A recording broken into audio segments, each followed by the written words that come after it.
C'était un choix audacieux qu'on a souhaité faire. Et une des raisons aussi les plus importantes qui nous ont poussé sur ce choix-là, c'était de mettre en avant notre région. On a une filière bois dans la région Bourgogne-Franche-Comté qui est très forte.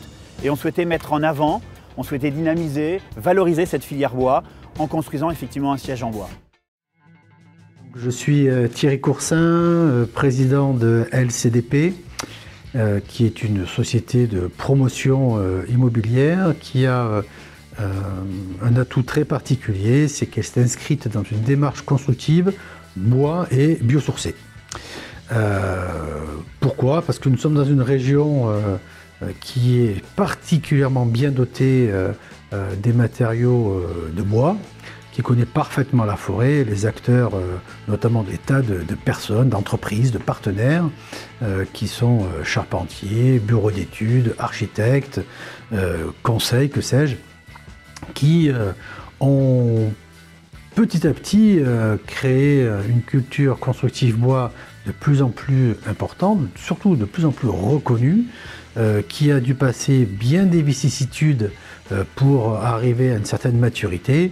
Et nous sommes heureux, nous ici à LCDP, d'avoir contribué à cette culture-là au travers de 2 ouvrages emblématiques. Et le premier d'entre eux est naturellement le siège de la Caisse d'épargne Bourgogne-Franche-Comté. Caisse d'épargne Bourgogne-Franche-Comté que je tiens à remercier par ailleurs d'avoir fait cette commande à une date, à une période où il n'était pas si évident que ça à l'époque de se lancer dans la construction d'un bâtiment aussi important que celui-ci, près de 10 000 m² de bois massif, constructif, LVL, CLT, bardage et autres, avec un choix qui a été fait par LCDP et son maître d'œuvre Graham Architecture, de faire en sorte de marier les 4 matériaux emblématiques de la construction, à savoir le béton qui nous sert de base pour le sous-sol et le rez-de-chaussée haut, le bois en structure, puisque le bois fait le contreventement, il assure l'ensemble de la solidité de l'ouvrage, mais aussi le métal et le verre, puisque nous avons doté ce bâtiment d'une double peau de verre qui fait en partie l'identité du bâtiment et qui permet surtout au bois d'être très largement vu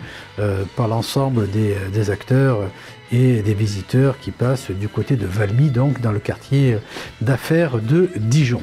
Et cette aventure pour LCDP a été aussi le début d'une autre aventure que nous avons créée avec le cluster Robin, qui est le réseau des ouvrages biosourcés innovants. Je suis Christian Malanche, directeur de la société Simonin, située à Montbon, dans le Haut-Doubs, qui est spécialisée dans la charpente lamellé-collé et les composants bois pour la construction. Le dossier de la caisse d'épargne, nous étions mandataires du groupement Simonin-Viry, qui englobait la structure bois et l'enveloppe vitrée. Donc pour ce projet qui est un peu atypique, qui est en bois, complètement en bois, et qui a 6 niveaux totalement en bois, et qui mesure environ 65 mètres de long par 43 mètres de large et 27 mètres de hauteur, qui correspond à 9000 m² de plancher, et dont la structure et la stabilité est assurée par le bois. Les cages d'escalier et cages d'ascenseur sont réalisées en CLT.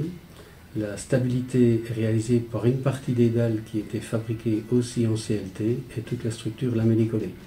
Également la résille en façade qui permet d'assurer également la stabilité de l'ouvrage. Les façades ont été complètement réalisées en ossature bois et réalisées par la société ALD à Port-l'Aîné, qui a donc réalisé ces façades avec un parement bois, un parement en panneau, 3 plis mélèze.